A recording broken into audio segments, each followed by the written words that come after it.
Okay, now cikgu nampak ada 6 orang. It should be 14 students in Form 1's class. Okay, mungkin yang lain tu tak dapat masuk lagi.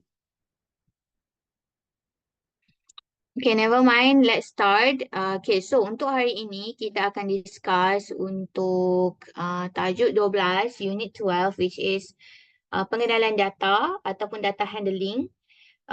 Tajuk ni sendiri kamu dah belajar semasa sekolah rendah daripada darjah darjah 3. Darjah 3 kamu belajar untuk tajuk data.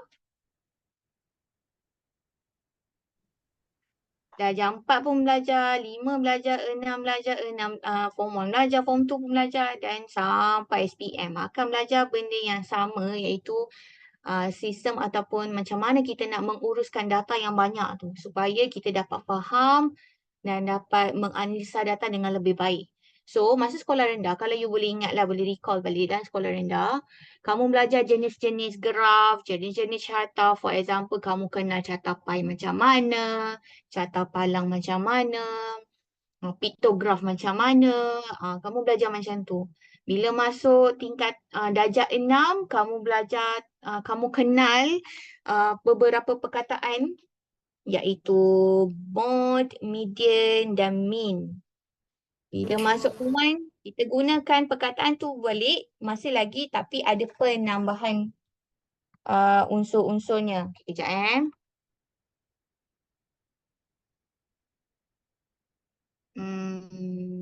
kejap ya semua.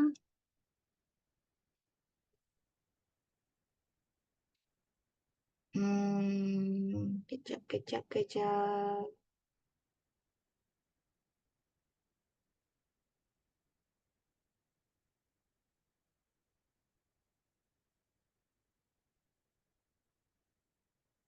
Belum lagi. Kau dia mana pukul 1. Abad. Kesha.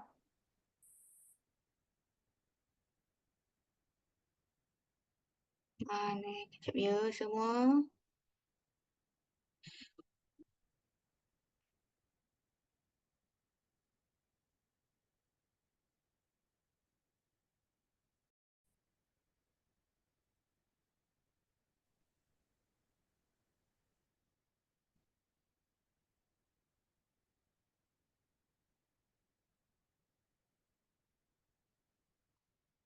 Okay, sorry. Kita continue balik.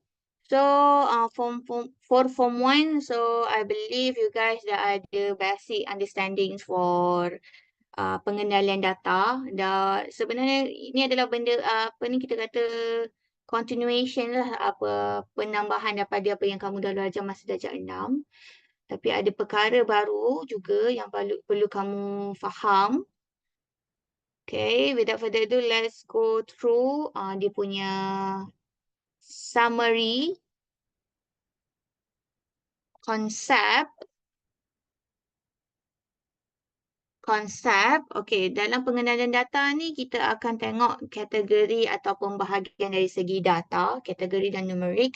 And then kita akan jumpa tentang kekerapan. Lepas tu kita boleh menganalisa data tersebut daripada kategori atau numerik ke dalam perwakilan data yang berbeza. So here we can see a few types of graph and charts. Yang pertama carta pie or pie charts. Second is carta palang ataupun bar charts. Bar charts ataupun nama lain dia apa? Bar chart jugalah. Okay, for graph garis kita ada line graph. Histogram is histogram. Plot titik is dot plot. Polygon kekerapan, frequency polygons. And then yang terakhir plot batang dan daun. Nama pun pasal tumbuhan kan. So this is stem and leaf plot. Sebenarnya untuk perwakilan data, ada banyak lagi jenis dia. For example, fishbone diagram. Ni just extra information je lah Fishbone diagram. Fishbone diagram tu dengan nama dia sendirilah fishbone, tulang ikan. Jadi daripada fishbone diagram atau tulang ikan tu kita boleh apa ni gambarkan, visualizekan data-data tersebut supaya kita lebih faham, lebih mudah faham. Banyak lagi sebenarnya. Okay. Ini adalah beberapa saja. Ada berapa ni? Ada 7 yang perlu kamu tahu dan bezakan dan faham macam mana nak dapatkan maklumat daripada graf dan carta tersebut. Okay, so kita tengok yang nombor 1 dulu lah. Bukan nombor 1 lah. Bahagian yang pertama dahulu iaitu mengklasifikasikan data or classify data.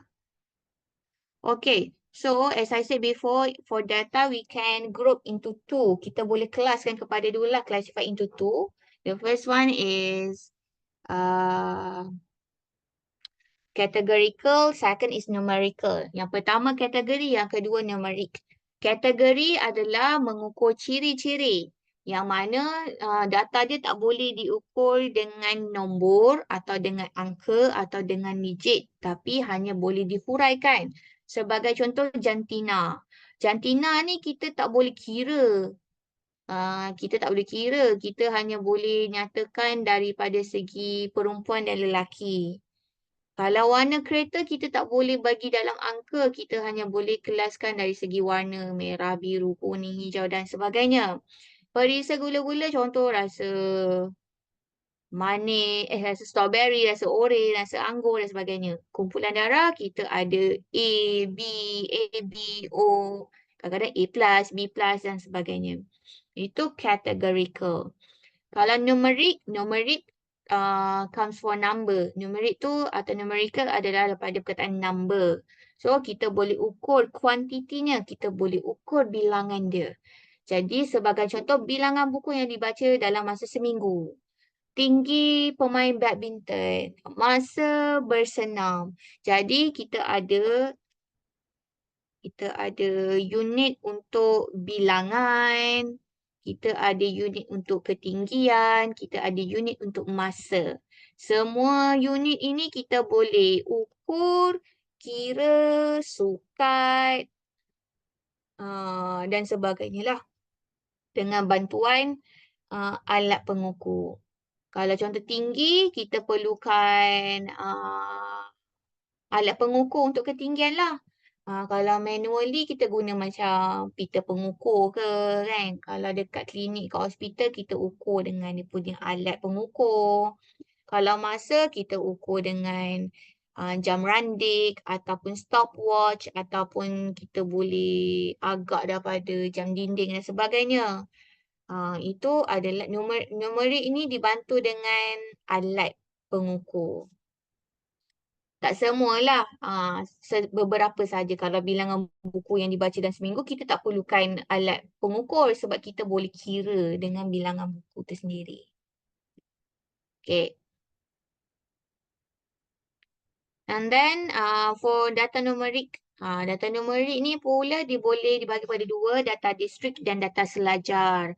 Data distrik yang diukur dalam unit keseluruhan. Misalnya bilangan ahli dalam satu keluarga ialah 6 orang. Maksudnya jumlah dia tetap. Kita cakap dalam satu keluarga ada berapa orang, kita boleh nyatakan dengan tetap dalam nombor bulat. Sebab bilangan orang ni dia tak boleh jadi 1.5 orang. Tak boleh jadi 0.25 orang. Sebab orang ni bilangan dia 1 orang, 2 orang, 3 orang macam tu. Dia tak ada nombor perpuluhan, tak ada nombor pecahan. Kalau data selanjar ni adalah data yang mengikut skala yang berterusan. Jadi contoh jisim badan murid-murid ialah 53 kilogram, 56.2 kilogram, 66.5 kilogram. Jisim atau berat badan boleh berubah-ubah mengikut keadaan dan pengedaran masa, dikatakan macam tu kan. So, dia boleh mempunyai nilai dalam perpuluhan. Okay, kejap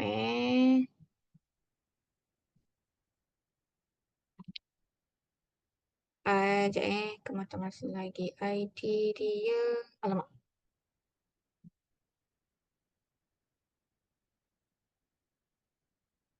Passcode 55.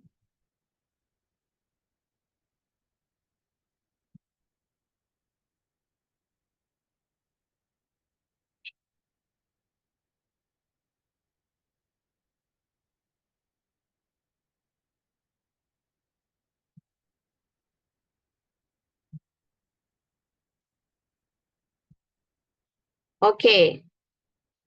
Kita tengok untuk contoh soalan untuk kita kelas kan dalam kategori dalam kategori dalam kumpulan kategori atau numerik, categorical or numerical data.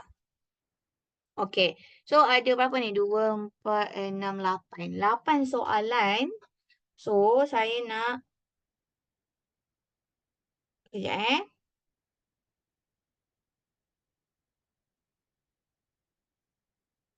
Okey, ada 8 soalan. Kita go through one by one lah. Kita just nyatakan lah data kategori atau data numerik.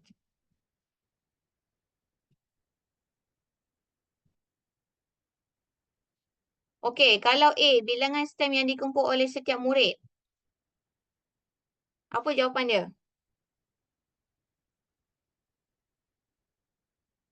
Numerik. Okey, yang pertama bilangan stem. Bilangan stem tu kita boleh kira. Jadi itulah numerik. Kalau nombor 2, masa penggunaan internet. Kita boleh tak ukur masa? Kita boleh ukur masa dengan bantuan alat pengukur masa. Contoh jam randik, stopwatch atau jam biasa kan. So itu adalah numerik. Kebolehan bermain sepak takraw. Apa jawapan dia? Kategori atau numerik? Kategori. Kategori sebab kita tiada alat pengukur khas untuk mengukur kebolehan bermain sepak takraw. Tak ada mesin yang boleh ukur kebolehan bermain sepak takraw. Tak ada. Okay, so seterusnya warna kereta. Warna. Kategori. Warna adalah kategori sebab kita tak boleh nak kira warna. Konsep warna adalah kategori. Panjang cancing tanah, kita boleh ukur panjang dengan menggunakan pembaris dan sebagainya. Itu adalah numerik. Bilangan pelancong ke Muzium Negara setiap bulan. Kategori. Numerik sebab kita boleh kira. Bilangan pelancong ke Muzium Negara setiap bulan. Numerik sebab kita boleh boleh kira manusia tu. Boleh kira. Bahasa bertutur di rumah. Bahasa adalah kategori. Pendapatan tahunan, duit, wang kita boleh kira. So itu adalah numerik.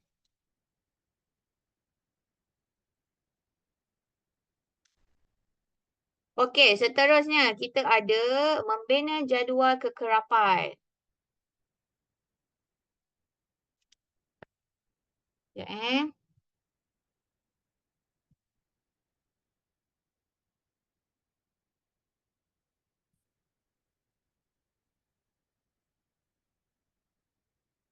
Okey, kita teruskan. Kita teruskan dengan soalan yang pertama atau contoh yang pertama. Data berikut menunjukkan bilangan anak dalam setiap keluarga bagi 20 buah keluarga. 20 buah keluarga. Organisasikan data itu dengan membina jadual kekerapan. Jadi kat sini kita nampak bilangan anak. Keluarga pertama ada 2 orang anak. Keluarga kedua ada 2 orang anak. Keluarga ketiga ada 0 anak. Dan seterusnya. Jadi setiap nombor ini mewakili 20 buah keluarga dan dalam keluarga tersebut mempunyai anak yang berbeza. Okey. Alright, jadi macam mana kita nak bina jadual kekerapan? Okey, ini soalan lain. Soalan lain. Okey. So, kita ada data yang secara rawak. Jadi kita perlu bina jadual kekerapan. Jadi pertama sekali apa yang perlu kamu buat? First step first. Apa yang perlu buat? Dan nama pun jadual kan? So kita perlu buat jadual. Buat kotak lah. Buat kotak jadual. Buat kotak. Tapi dalam jadual ni, kita perlukan maklumat apa? Okay, sorry kotak cikgu sengit-bengit sikit. Anggap ini adalah kotak yang tegak yang kamu lukis dengan pembaris. Okey, jadi ada berapa kolom yang kita kena buat? Kita kena letak 3 kolom. Okey, yang bahagian pertama adalah untuk kita isikan bilangan anak. Yang kedua adalah tentang gundalan. Ketiga adalah kekerapan. Okey, so kita ada bilangan anak, gundalan dan kekerapan.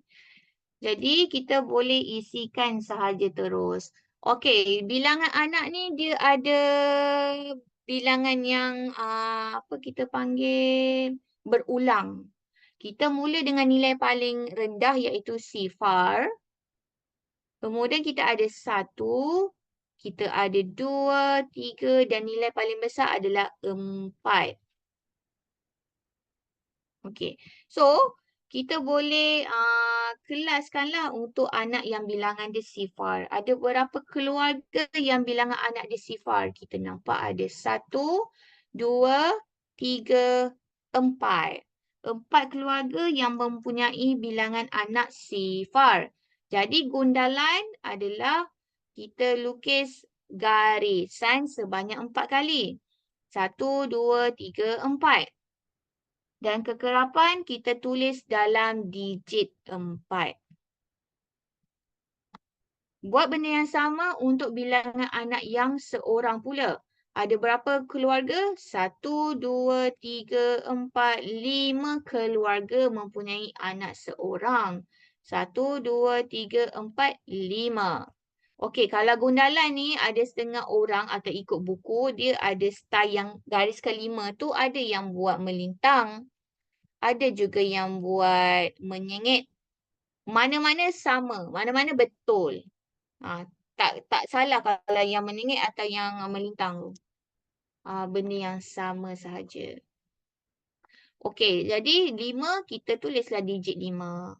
Kemudian kalau ada 2 orang anak pula. 1, 2, 3, 4, 5, 6. 6 keluarga yang mempunyai 2 orang anak dalam keluarganya. 6.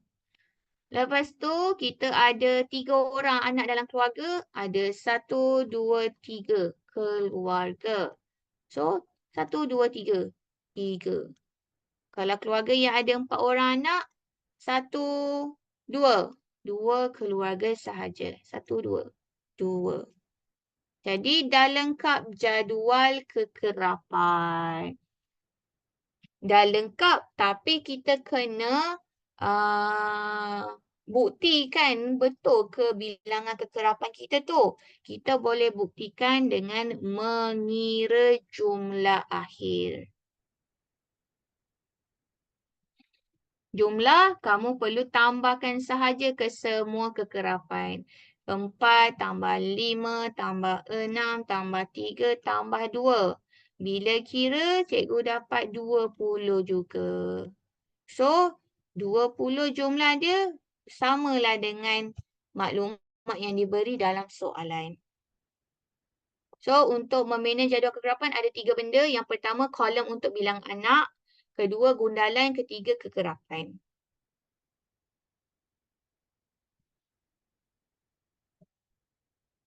Okey, kita tengok yang seterusnya pula. Ini adalah saiz kemeja T yang dipakai oleh murid tingkatan 1 cekal.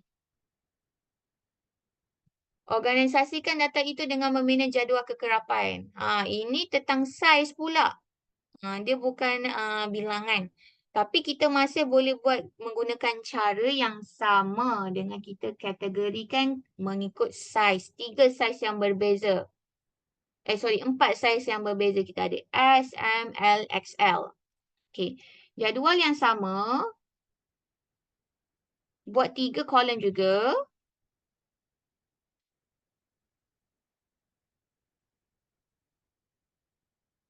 Headings dia, tajuk dalam kotak itu masing-masing perlu tulis sebagai saiz. Saiz sahaja pun sebenarnya cukup. Ataupun nak panjang sikit buatlah saiz Kemejeti. Okay. Yang kedua adalah tentang gundalan. Yang ketiga adalah tentang kekerapan. Okey, kemudian kita boleh kategorikan kepada 4 saiz yang berbeza. S, M, L, XL. Okey, saiz S ada berapa kemeja? Cuba kira.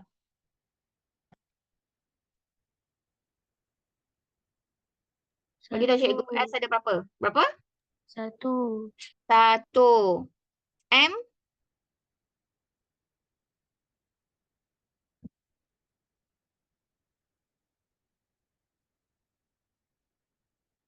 12. 12.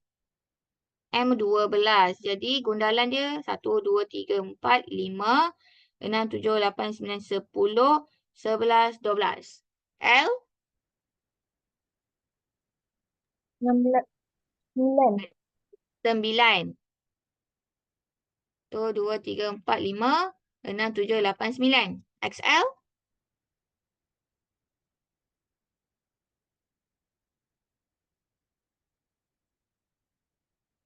Ada 4. 1, 2, 3, 4. 4. Okey. Final step dia ada kita untuk check balik jumlah. So, kita tulis kat bawah jumlah. Okay, sorry saya tak muat nak tulis pula kat bawah ni. Kat bawah kena tulis jumlah sama dengan. Kira balik. 1 tambah 12 tambah 9 tambah 4. Akhirnya kamu akan dapat berapa? Kita akan dapat 22, 26. Cikgu, XL ada 5. XL ada 5. So, 27. Yang lain-lain tu check balik betul ke tak? Yang cikgu tulis ni. Kalau tak betul, bagi tahu.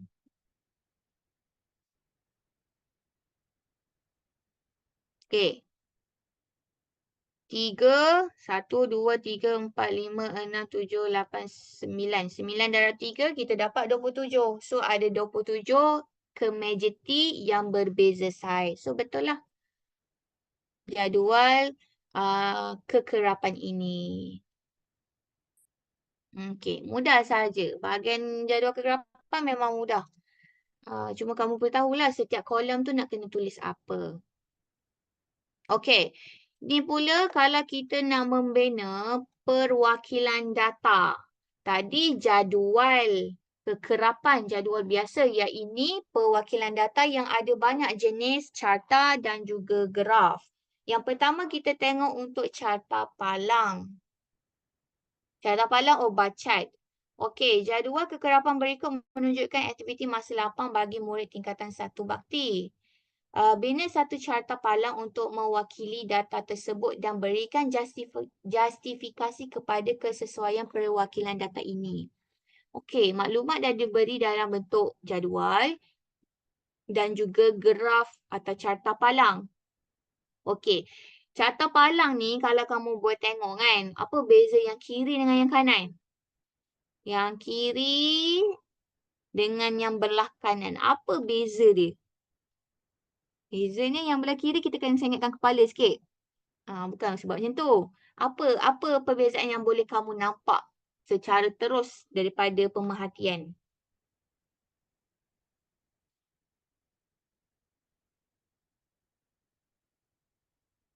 Okey, ya. Dia punya bar, carta bar dia tu yang belah kiri menegak, yang belah kanan melintang. Kalau ingat lagi lah kalau ingat lagi semasa dalam silibus darjah 6, pengurusan data untuk tahun 6, kamu belajar pasal 2 jenis carta palang.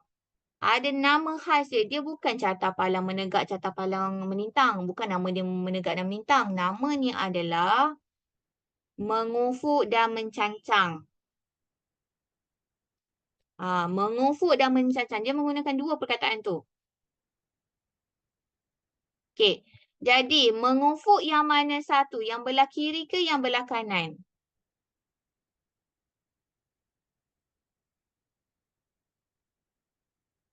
Siapa boleh teka? Mengufuk tu yang graf yang pertama ke graf yang kedua? Kedua. Mengufuk saja. Yang mana? Kedua. Kedua.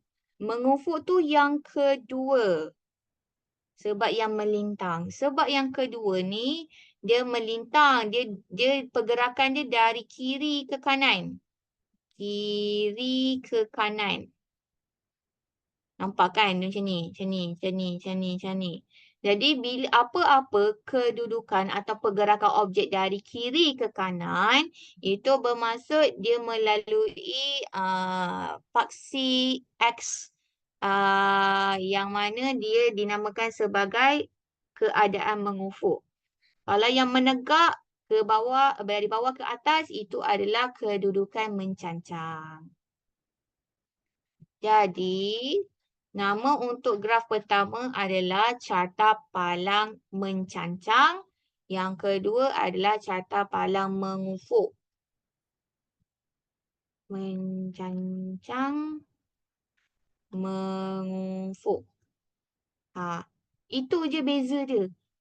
Cara membaca data masih sama sebab sebab X dan Y tu berubahlah kedudukan dia. Tapi maklumat dia masih sama sebab ini tentang aktiviti masa lapang. Jadi dia ceritakan pasal aktiviti dan juga bilangan murid. Okey, cuba kita tengok kedua-dua graf ni mempunyai nilai yang sama ke tak? Mungkin kita boleh ambil contoh untuk aktiviti membaca. Membaca di graf yang pertama ni nilai dia ada 8 orang. Kalau yang belah kanan ni aktiviti membaca juga mempunyai 8 orang. Jadi kat situ kita boleh nampak graf ini adalah benda yang sama. Cuma cara kita melukis sahaja berbeza. Jadi katakan kalau kamu ada soalan exam ke latihan dan sebagainya, soalan tu minta untuk kamu lukiskan carta palang. Jadi kamu boleh lukis dua version ni. Mana-mana boleh. Mungkin kita biasa gunakan graf yang pertama lah yang secara menegak. Tapi kalau kamu buat yang kedua ni pun tak ada masalah. Sama saja. Okey. Daripada jadual dan graf, kita boleh berikan justifikasi. Justifikasinya adalah yang di bawah tu. Carta palang ini sesuai digunakan untuk membandingkan bilangan murid bagi aktiviti masa lapang yang berbeza. Soalan ini minta untuk lukiskan carta palang. Jadi boleh lukis mana-mana. Dan justifikasi adalah ayat warna hijau di bawah. Kita kena beritahu sebablah kenapa kita lukis carta palang. Kenapa carta palang sesuai untuk kita wakilkan data tu. Jadi ada beberapa carta atau graf yang sesuai untuk aktiviti masa lapang. Mungkin ada carta atau graf lain yang tak sesuai. Jadi yang paling sesuai adalah carta palang. Kita tengok pula yang kedua, masih lagi dalam carta palang ataupun bar chart. Ini kita akan jawab soalan. Ada 5 soalan berdasarkan carta palang ini. Carta palang di bawah menunjukkan keuntungan syarikat cekap dari tahun 2010 hingga tahun 2014. Okey, jadi kita nampak di paksi X adalah tahun 2010 hingga 2014 dan di paksi Y adalah tentang keuntungan dalam nilai juta ringgit Malaysia.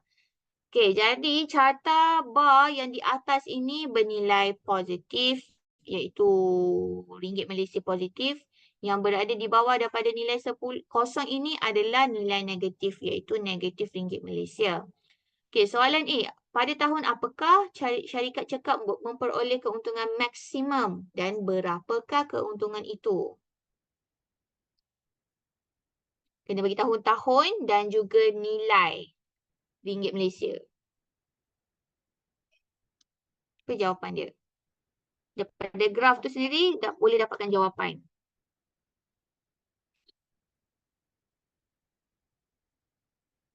Okay, apa jawapan dia? Keuntungan maksimum.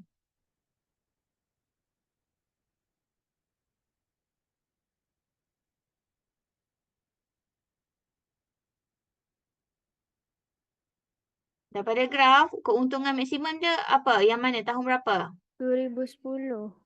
2010. Dan berapakah RM pada 2010 tu?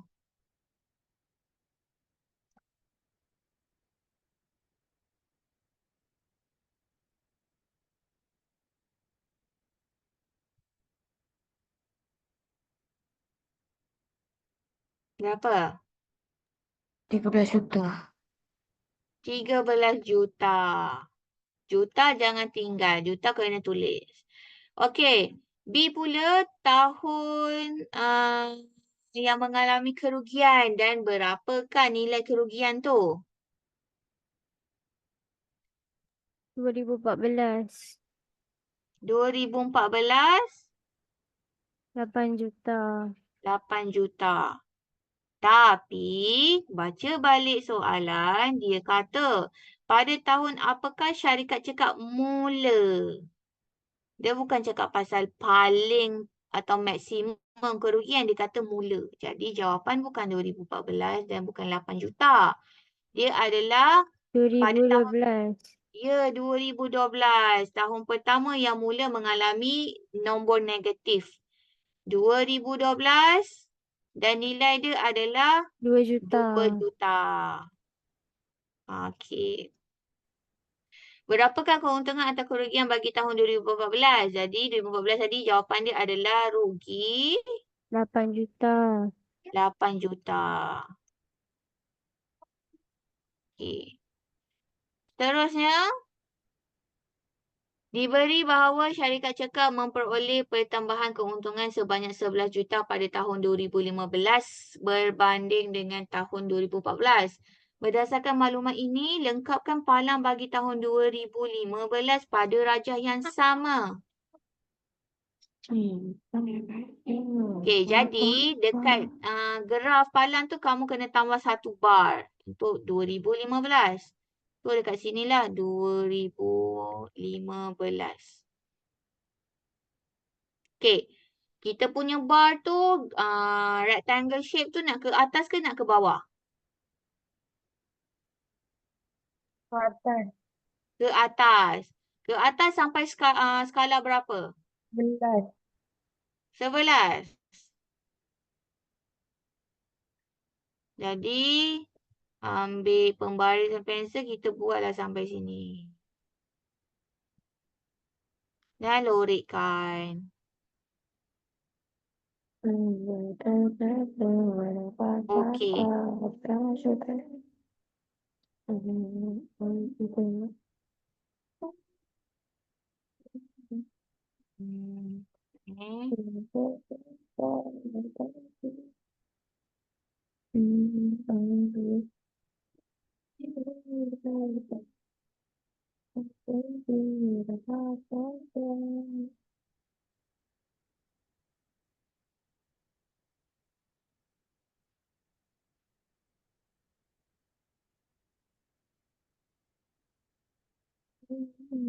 Okey. Sekejap eh.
Okey.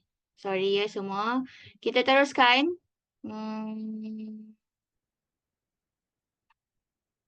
Okey. Kita tengok balik soalan tadi. Okey, kamu baca balik di satu tu. Okey, tadi kan kita buat, jap, cikgu lukis balik yang tadi. Kita buat sampai 11 kat sini. Okey, tapi betul ke jawapan dia macam tu? Salah. Kenapa salah? Sebab dia cakap memperoleh pertambahan keuntungan sebanyak 11 juta ringgit pada tahun 2012 berbanding kepada tahun 2014. Yes, maksudnya kita kena bandingkan nilai daripada tahun 2014. Ya, betul. Jadi 2014 dia tak dapat untung, dia dapat rugi.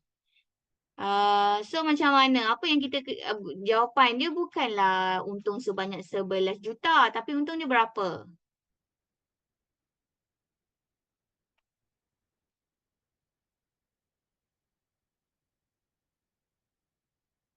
3 juta ke cikgu? Sekejap. Okey, jadi nilai daripada tahun 2014. Okey, 2014 dia mengalami kerugian sebanyak berapa ni? 8 juta kan? Negatif 8 juta. So, bila masuk 2015, dia akan menambah keuntungan sebanyak 11 juta. Jadi, kita menggunakan konsep tambah, nombor negatif dan nombor positif. Negatif 8 tambah positif 11. So, negatif 8 tambah 11, kamu akan dapat 3. So, keuntungan pada 2015, graf dia adalah sepatutnya pada 3 juta. Yes. Soalan nampaknya senang, tapi kena baca betul-betul. Macam ni. So, patutnya graf dia pendek je lah dekat 3 juta. Okey. Kemudian nombor 2, seterusnya hitung jumlah keuntungan atau kerugian syarikat cekap dalam tempoh 6 tahun itu. Kirakan kesemuanya berdasarkan graf. Apa yang kamu dapat?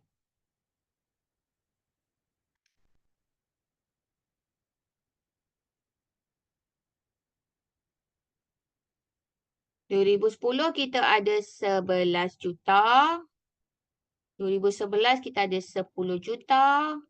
Kemudian pada tahun 2012 dia ada kerugian. Jadi kalau rugi kita negative sign lah. Kita ada 2. Kemudian, mungkin kalau yang mungkin masih lagi ni kita keliru, kita buat tambah tapi kita buat kurungan untuk negatif 2.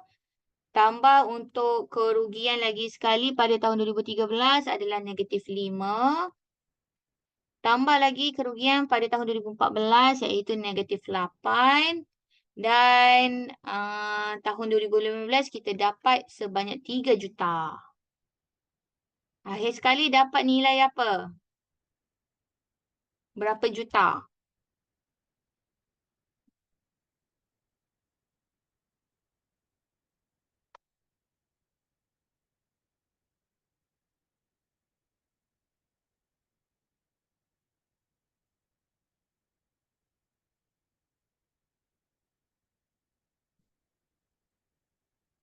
Berapa? Okey.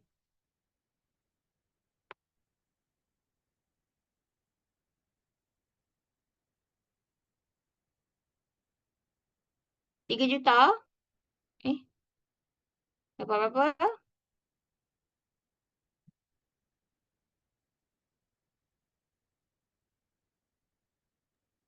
Cikgu, 11 tu bukan 13. Kakak saya yang salah. 11 apa? 2011. Bukan 11. Oh, sorry. 13. Ya, ya, ya, ya, ya. Betul, betul. Ya, ya, betul. Bagus yang betulkan. Betul kat sini 13. Sorry. Okey, so kira balik. Dapat berapa? Okey, ya betul. Cikgu dah betulkan. 2010 adalah 13 juta bukan 11 juta. Okey, berapa? 11 juta ke cikgu? 11 juta. Ya, bila kamu selesaikan jumlah tu dapat 11 juta. Okey, 11 juta tu adalah dalam nilai positif. So, kalau positif bermaksud dia mengalami keuntungan. Sebab dalam ayat soalan ni dia kata keuntungan atau kerugian. Jadi kita kena mention lah, kena sebut perkataan untung atau rugi.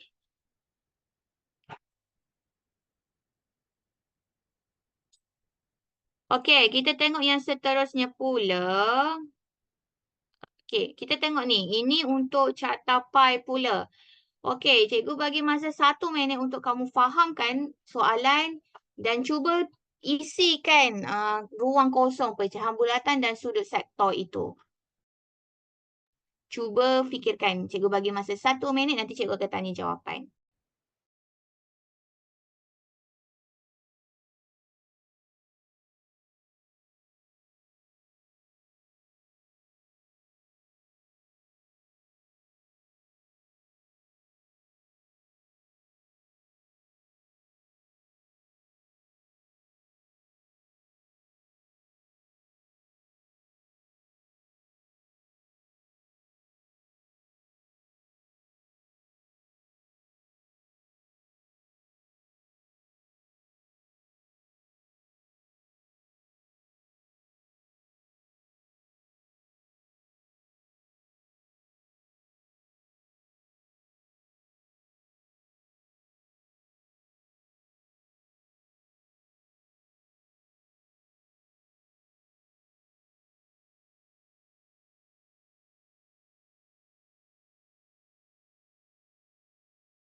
Okey, kita bincang soalan catapai. Jadual berikut menunjukkan bilangan kereta model dinamik yang dijual oleh sebuah syarikat menjual kereta. Bina satu catapai untuk mewakili data tersebut dan berikan justifikasi kepada kesesuaian perwakilan data ini. Jadi dia suruh kamu bina catapai dan bagi ayat untuk justifikasi kenapa kamu pilih dan kenapa kamu kata catapai itu sesuai untuk mewakilkan data ini. Okey, jadi dia dah bagi maklumat dalam jadual. Warna kereta ada 4, merah, kuning, putih, biru dan bilangan kereta dia berbeza. Jadi untuk buat catapai, kita kena buat satu jadual kekerapan dahulu.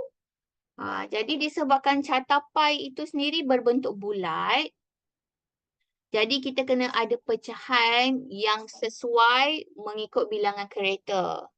Okey, jadi kat sini ada warna kereta merah, kuning, putih, biru dan jumlah. Bilangan kereta ada 9, 12, 10, 5 dan jumlah dia adalah 36. Jadi kita kena cari dulu pecahan bulatan. Okey, kalau untuk merah, pecahan bulatan dia apa? 1/4. 1/4. Macam mana boleh dapat 1/4? Saya 9 tu saya bahagi dengan 36. Okey, 9 bahagi 36. Jumlah kereta merah bahagi dengan jumlah keseluruhan kereta. 9 bahagi 36. Yes, dapat 1/4. Sama juga untuk kuning, 12 bahagi 36. Boleh kecilkan tak 12 dengan 36? Boleh 1/3. 10/36. Boleh kecilkan. Dapat berapa? 5/18. Berapa? 5/18. 5/18. Biru kita ada 5/36. Boleh kecilkan tak? Boleh. Tak boleh. Okey, kalau pecahan memang kalau seboleh ni kita kecilkan sampai dapat bentuk yang termudah. Okey. So, sekarang ni ada sudut sektor pula. Sebab kita dalam bulatan, satu bulatan jumlah sudut dia berapa? Satu bulatan penuh 360. 360 darjah. Jadi kita kena cari sudut sektor berdasarkan jumlah sudut 360. Okey. Jadi kita kena darabkan ke semua nilai pecahan bulatan kepada darjah lah sudut iaitu darjah. Okey, jadi yang pertama tu kamu boleh ambil kekerapan data bahagi dengan jumlah kekerapan. Okey, jadi nak lebih mudah atau lebih selamat, kita kira atau kita ambil kekerapan data dan jumlah kekerapan tu yang mempunyai nilai penyebut pecahan yang sama. So, disebabkan bawah ini per dengan 36 dan dia tidak boleh dipermudahkan, jadi semuanya kita ambil 10/36, 12/36, 9/36. Okey, sebab dia punya penyebut dah sama, jadi jawapan akan lebih tepat. So, sudut sektor kita ambil untuk merah 9/36. Darablah dengan jumlah sudut untuk satu bulatan iaitu 360 macam yang kamu cakap tadi. Darjah. Darjah jangan tinggal. Sebab darjah itu merujuk kepada sudut. Unit untuk sudut. Okey, jadi kiralah macam biasa. Buatlah sampai untuk biru.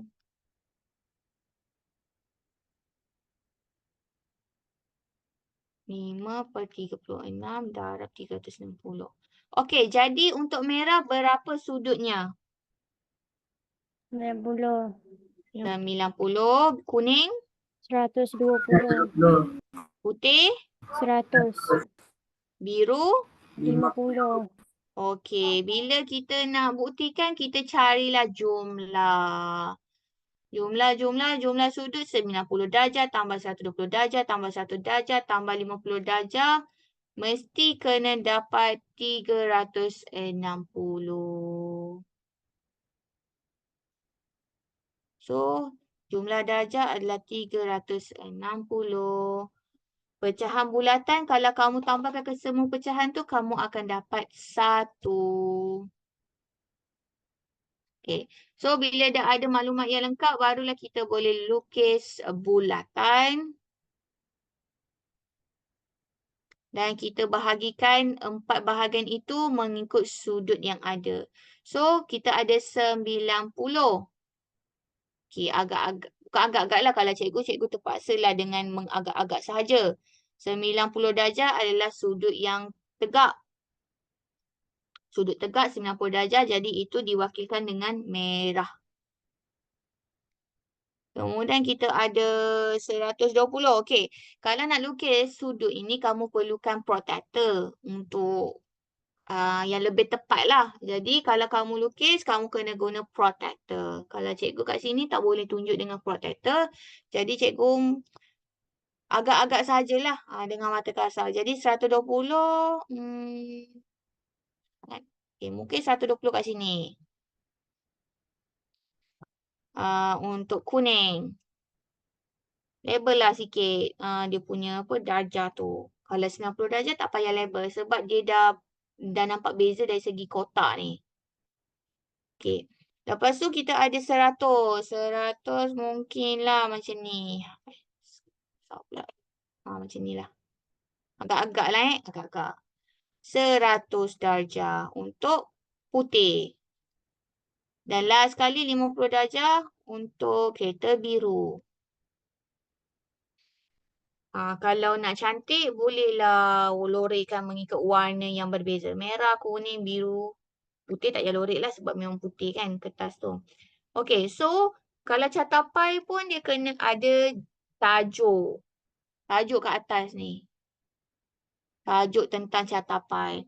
Jadi tajuk tu kamu boleh ambil balik daripada soalan. Soalan ni dia cakap pasal bilangan kereta model dinamik yang dijual oleh sebuah syarikat menjual kereta. Jadi kita simplifikan ayat tersebut dengan membuat beberapa patah perkataan sahaja. Mungkin boleh tulis jualan kereta model dinamik. Kalau kamu salin, bilangan kereta model panjang sangat ni untuk jadikan tajuk. Jadi kita simplify kepada 4 perkataan sahaja. Okey. Tajuk mesti di atas catapai lah. Cikgu buat jarak ni sebab ada formula ni. Okey. Kemudian dah lukis catapai, kita kena buat justifikasi pula. Fikirkan ayat yang sesuai tentang justifikasi catapai. Okey, jadi catapai ni kenapa sesuai digunakan untuk kita beritahu tentang jualan kereta model dinamik. So, mungkin boleh buat ayat catapai sesuai digunakan untuk membuat perbandingan antara daripada jadual maklumat dia dah bagi tentang warna kereta dan bilangan kereta. Jadi kita sebut dalam kita punya justifikasi. Catapai sesuai digunakan untuk membuat perbandingan antara setiap warna dan bilangan kereta. Titik. Macam itu sahaja. Kita hanya perlu sebut catapai dan sebab dia sesuai digunakan. Okey. Seterusnya kita tengok untuk graf atau carta yang ketiga iaitu graf garis atau line graph. Okey, kat sini kita ada jadual tentang suhu pesakit dalam suatu tempoh tertentu. Bina satu graf garis untuk mewakili data tersebut dan berikan justifikasi. Jadi kita ada waktu dalam waktu pagi, 1 pagi, 2 pagi sampai 10 pagi. Kemudian kita ada suhu yang berbeza pada setiap perbezaan 1 jam. Okey, jadi kita boleh lukis graf garis. Graf garis mestilah melibatkan garisan yang banyak. Jadi, selalunya untuk graf macam ini perlu lukis dalam kertas graf. Tapi kat sini cikgu lupa nak sediakan kertas graf. Tak apa, kita buat paksi X dan paksi Y. Okey. X di bawah, Y di atas. Okey, paksi X tu kita nak letak maklumat yang mana satu, waktu atau suhu? Dekat X.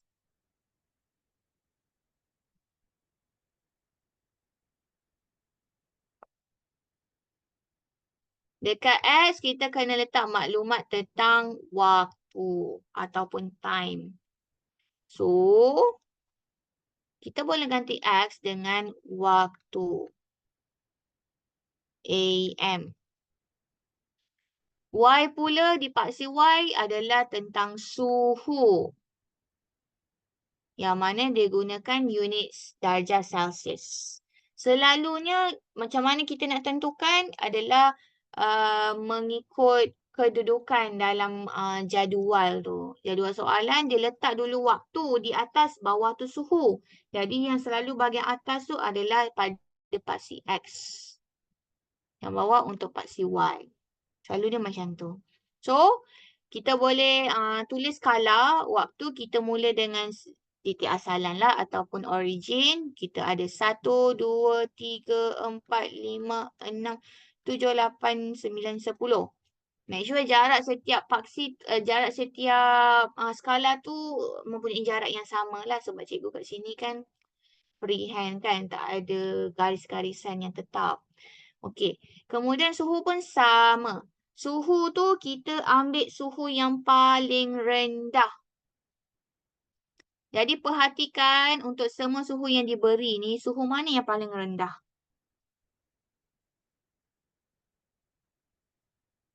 Tiga puluh berapa?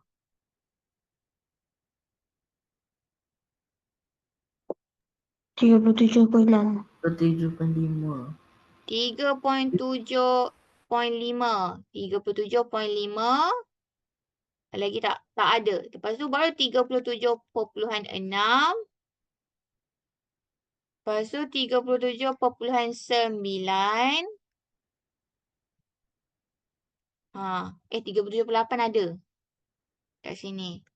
Okey. Lepas tu 37.9. Lepas tu masuk 38.2. Dan akhir sekali paling besar adalah 38.4.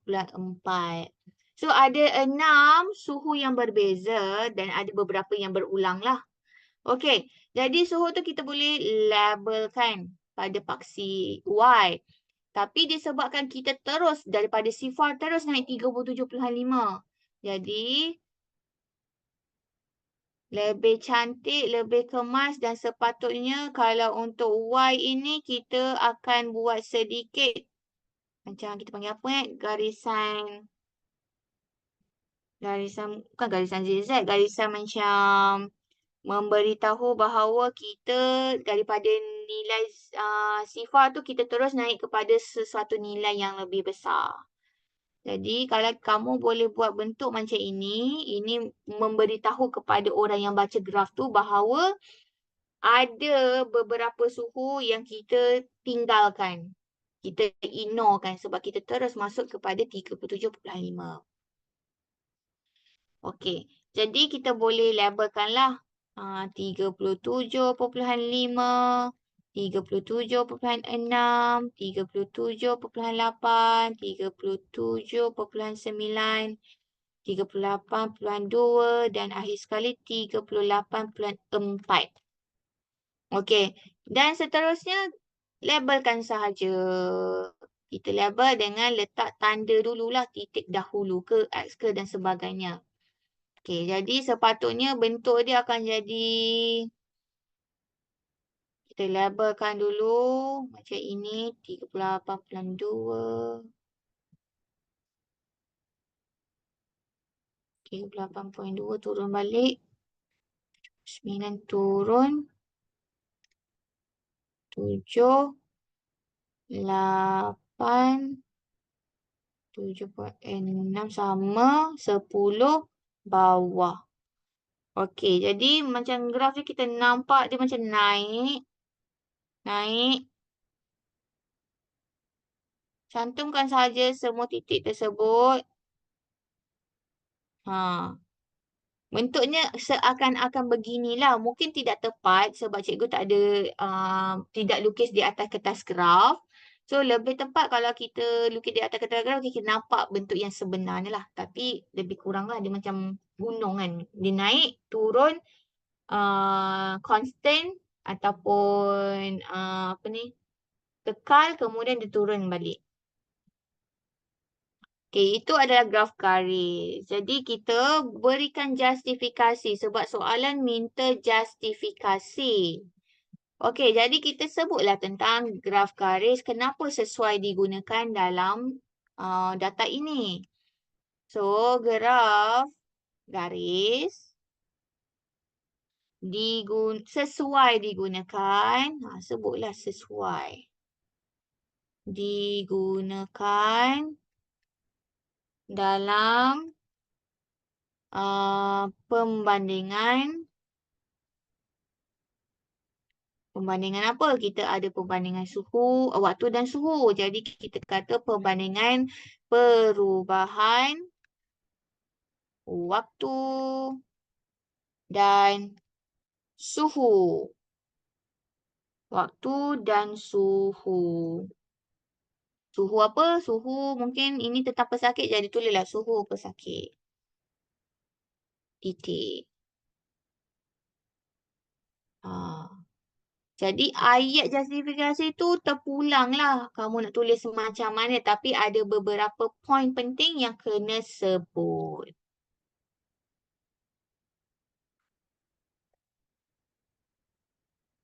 Okey, ini juga contoh graf garis. Terus ini apa graf garis lagi. Kita masuk plot titik pula. Plot titik. Plot titik ini dia berikan maklumat tentang masa rawatan pergigian dalam minit.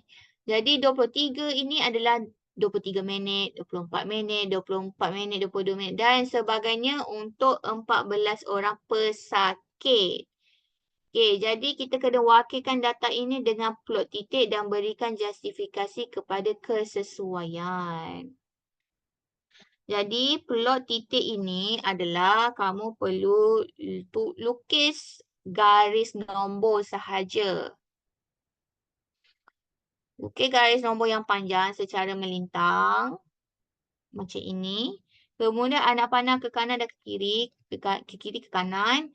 Kemudian kita labelkan daripada nombor kecil ke nombor besar. Jadi di belah kiri adalah nombor yang paling kecil iaitu kita nampak sebagai 17. Nampak 17. Lepas tu walaupun kita nampak terus lepas 17 adalah nombor 21. Walaupun terus nampak 21 tapi disebabkan ini adalah garis nombor, kita kena ikut sequence lah, kena ikut turutan. Selepas 17 kita ada 18. 19. 20. 21.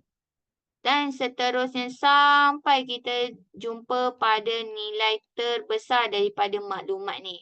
Maklumat ni nilai terbesar adalah 25. So sebenarnya memadai sampai kita tulis 25 sahaja. So apa-apa pun kita tengok nilai paling kecil dan nilai paling besar dan kita tuliskan dalam garis nombor.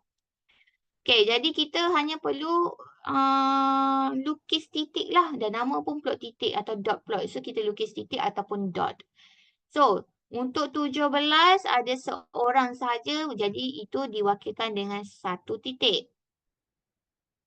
18 tak ada, 19 tak ada, 20 tiada dan ada 21. 21 ada seorang, satu titik. 22 kita nampak ada satu. Ya. 21 ada 2. 21 ada 2. Okay, thank you. 21 ada 2. 22 ada 2. Okay, bagus. Fokus satu maksudnya. Okay, 23 kita ada 1, 2, 3.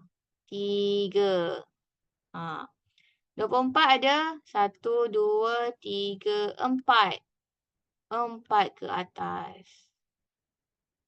1, 2 untuk 25. 2 orang. So, kalau kita boleh kira balik jumlah dot atau jumlah titik yang ada tu 1, 2, 3, 4, 5, 6, 7, 8, 9, 10, 11, 12, 13, 14. Cukuplah dengan bilangan pesakit daripada soalan. Okay. So, apa-apa jadual?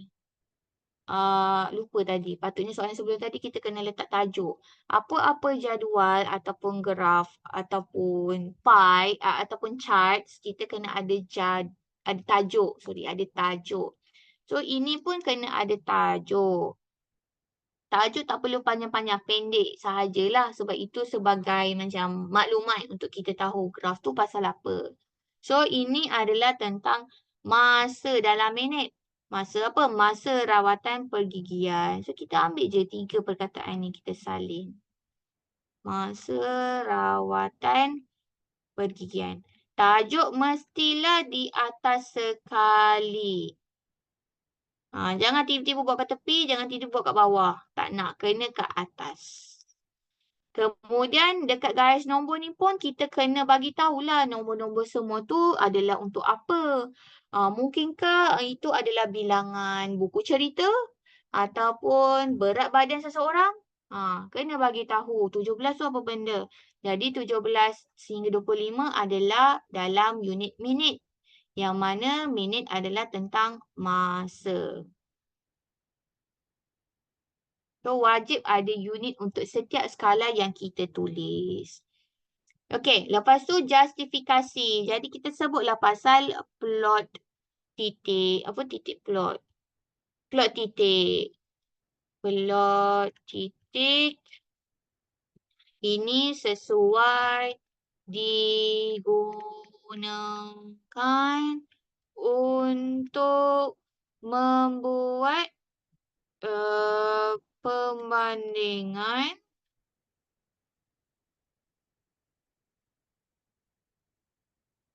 antara dia dah bagi maklumat tentang masa dan juga bilangan pesakit. So, kita katalah antara masa dan bilangan pesakit. Pesakit ke? Pesakit ni. Pesakit. Pesakit antara masa dan bilangan pesakit untuk rawatan gigi. Kamu sedapkanlah sikit ayat tu bagi bombastik ayat dia. Cuma hebat-hebat dalam bahasa Melayu atau English kan. So bolehlah reka apa-apa ayat yang bersesuaian. Kalau untuk justifikasi jangan pendek sangat. Lagi panjang lagi bagus. Sebab itu justifikasi. Justifikasi tu macam pendapat ataupun sebab. Jadi kena banyaklah sikit, panjanglah sedikit ayat. Untuk 1 atau 2 baris dah memadai. Okey, kita tengok seterusnya untuk yang kelima, plot batang dan daun, stem and leaf plot. Jadi di sini kita tak adalah nampak batang dengan nampak daun, tapi konsep dia macam itulah. Kita nampak kat sini, kita boleh bahagikan kedua maklumat kepada 2 kolom, batang dan daun. Okey, data di bawah menunjukkan markah ujian matematik bagi 2 orang murid di sebuah kelas. Wakilkan data itu dengan plot batang dan daun dan berikan justifikasi. Okey, jadi maklumat diberi ada 60, 50 dan sebagainya. Ini adalah jumlah markah ujian matematik. 60 adalah markah ujian matematik bagi seorang pelajar. 50 untuk pelajar yang kedua sampailah pelajar yang ke-20. Okey, jadi kita boleh lakarkan plot batang dan daun dengan mengikut contoh di sini. Okey, batang ini adalah untuk nilai tempat puluh dan daun pula adalah untuk nilai tempat sah. Kita boleh senaraikan mengikut turutan menaik. Dari atas ke bawah mengikut turutan menaik. So, kita boleh nampak 32 adalah nilai paling rendah ataupun markah yang paling rendah dalam ujian tersebut. Kemudian yang paling tinggi adalah 86. Here, 86. Jadi disebabkan markah ini banyak sangat nombor, jadi sesuai untuk kita asingkan menggunakan batang dan daun. Okay, so batang ni dia ada senarai 3, 4, 5, 6, 7, 8. Dan kalau perhatikan nilai tempat puluh untuk 5, 6, 7, 8 ada banyak nilai sah di belakang dia. Sebab ada nilai 50, 56, 58, 52, 50 ada 2 kali dan 59. Jadi kita senaraikan macam itulah. Senaraikan sahaja. Mula-mula mungkin kamu senaraikan secara rawak. Maksudnya susunan dekat digit SAR tu tidak mengikut tertib menaik. Kalau mula-mula buat macam tu tak ada masalah. Tapi kalau sebaiknya kamu susunlah mengikut tertib menaik. Seperti di sebelah kanan ni. Contoh 50 ni, digit untuk 5, nilai SAR dia ada banyak. Jadi dia susun daripada sifar dahulu. Sifar ada 2 sebab 50 tu ada 2 orang yang dapat 50. 52 ada seorang, 56 ada seorang, 58 ada seorang, 59 ada seorang. Itu cara dia menyusun dalam daun.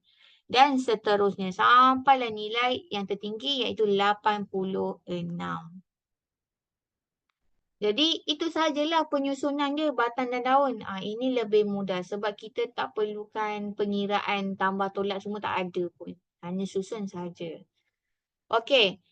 Jadi justifikasi dia adalah plot batang dan daun ini sesuai digunakan untuk memaparkan markah setiap murid di dalam kelas itu.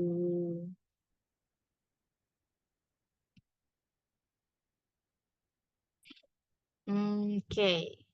Ya.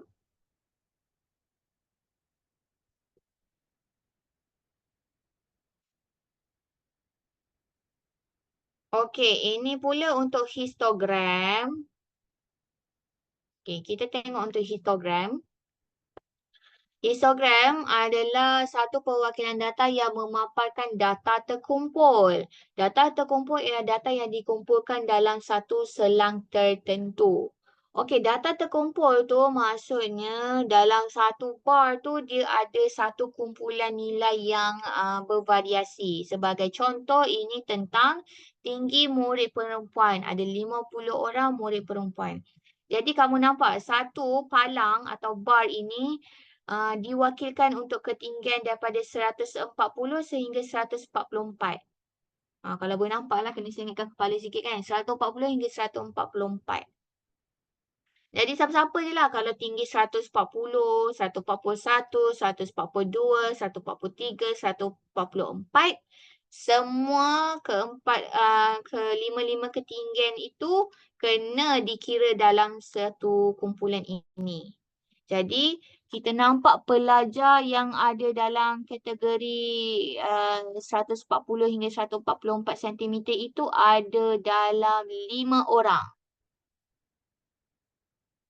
5 orang.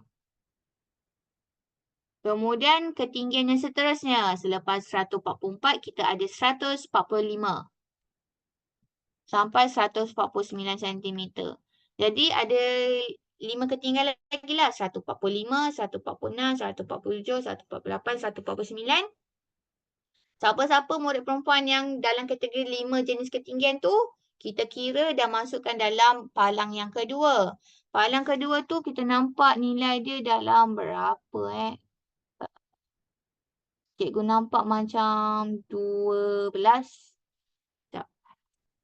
1, 2, 3. 13. Okey, yang pertama tu bukan 5, 6. Ni 13. Dan seterusnya sampailah palang yang kelima ataupun bar yang kelima ni. Jadi, kita guna histogram kalau kita ada data yang sangat bervariasi. Maksudnya ketinggian ni banyak sangat sebab dia nak kira ketinggian murid daripada 140 sampai 164. 140 cm sampai 164. Variasi dia sangat besar. Jadi, katakan kalau nak kira satu persatu. Contoh, 140, 141, 142 sampai 164. Berapa banyak skala yang kita kena tulis dekat graf tu. Nanti paksi X tu jadi panjang sangat. Terlampau panjang. Kalau kamu lukis kat kertas graf pun tak muat. Sebab itu dah kalau boleh kira, dia macam dah 24 skala kita kena buat. 24 skala. Banyak sangat. Dan nanti pening kepala. Jadi itu fungsi histogram untuk kita kumpulkan mengikut kategori dan setiap kumpulan itu dia ada 5 ketinggian. mengikut turutan lah, mengikut turutan menaik. Itu je beza histogram dengan carta palang yang tadi kita tengok. Sebab bentuk dia sama sahaja. Dan satu lagi, perbezaan carta palang dengan histogram ni, carta palang dia ada jarak di antara palang tu, di antara bar. Kalau histogram duduk rapat-rapat. Tak ada jarak. Contoh, palang macam ni. Ada jarak penjarakan sosial. Tapi kalau histogram tak ada jarak, duduk rapat-rapat. Itu je beza. Okey, kita tengok pula kalau ada poligon kekerapan atau frekuensi poligon. Okey, ini bentuk sama macam graf garisan. Graf garisan atau line graph. Yang kita lukis garisan lah berdasarkan plot, berdasarkan titik yang kita dah tandakan. Okey, ini sama macam histogram sebab kita kumpulkan dalam kategori. Sebab apa? Sebab kalau kamu tengok contoh ini, dia tentang masa larian mesra 1 kilometer dan nilai dia adalah tentang minit, iaitu masa. Nilai paling kecil adalah 6 dan paling besar adalah 45 minit. Jadi bayangkan kalau kita nak buat satu per satu daripada, kita tak boleh start dengan 6. Kita kena start dengan kosong lah. 0 sampai 6. 7, 8, 9, 10 sampai 45. Sangat panjang dan sangat tidak, kita kata tidak efisien lah cara ini. So tak boleh guna graf garisan. So kena guna frekuensi poligon atau poligon kekerapan. Jadi kita kumpulkan mengikut kelas. Jadi dekat sini dia bagi contoh, sesiapa yang lari dalam masa 6 hingga 10 minit. Dia dalam satu kategori. Kalau 11 hingga 15 minit, satu kategori. Kat situ boleh nampak dengan lebih kemas dan jelas. Cumanya mungkin dekat sini kekurangan dia adalah kita tak boleh nak kenal pasti siapa yang lari 6 minit tu berapa orang. Sebab kita dah campur dengan pelari yang 6 minit, 7 minit, 8 minit, 9 minit, 10 minit. Jadi kita tak nampak dengan jelas. Kat sini jelas lah sebab kosong kan. Contoh kalau kita ambil yang 11 hingga 15 minit ni. Kita tak tahu, kita nampaklah jumlah dia memang 10 orang. Tapi kita tak tahu 11 minit tu berapa orang. 12 minit tu berapa orang. Kita tak pasti. Itu je dia punya kekurangan. Tapi kelebihannya adalah untuk memudahkan kerja kita lah dalam mengumpulkan data dalam graf.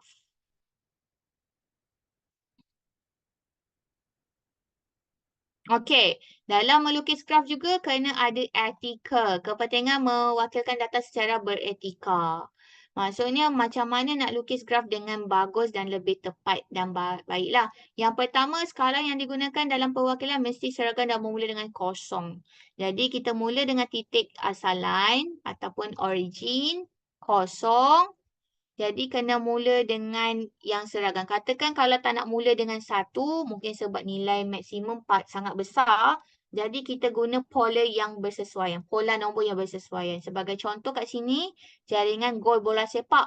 Dia mula dengan, lepas kosong dia mula dengan 6. Jadi dia kena ada pola yang bersesuaian. Mungkin lepas 6, 8. Okey, kita nampak kat sini pola dia 2. Jadi selepas 8 mesti tambah 2, iaitu 10. Tak boleh tiba-tiba, contohlah contoh 6, 8, tiba-tiba jadi 50. Tak boleh. Dia kena pola nombor yang konsisten, yang sama. Okey, yang kedua, kalau data yang dipaparkan mesti tepat. Ya, betul. Sebab itu kalau lukis graf, kita lukis di atas kertas graf. Sebab di atas graf tu tidak ada lukisan garis-garis. So, kita nampak data dengan lebih jelas.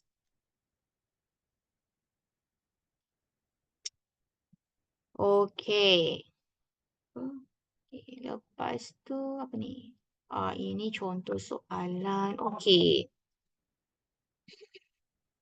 Itu sahaja untuk hari ini. Ada beberapa soalan terpaksa kita skip Tapi cikgu rasa itu tak ada masalah sebab senang saja. Macam cikgu katalah, tajuk pengendalian data ni mudah saja sebab kamu dah belajar, cikgu berasa dalam 80% semasa sekolah rendah dulu, masa darjah 6. Dah kenal mean, mode, median tu apa dan boleh jawab semua soalan dengan baik. Cuma kamu perlu tahu bezakan macam mana nak lukis graf atau carta sahaja. Okay, so hari ni kita dah habis untuk topik 12. Esok kita akan sambung dengan topik yang terakhir iaitu Pythagoras Theorem. Ada soalan tak untuk hari ni? Tak ada soalan Okay, kalau tak ada soalan, cikgu rasa itu saja. Jadi, boleh tolong buka kamera, cikgu nak ambil attendance.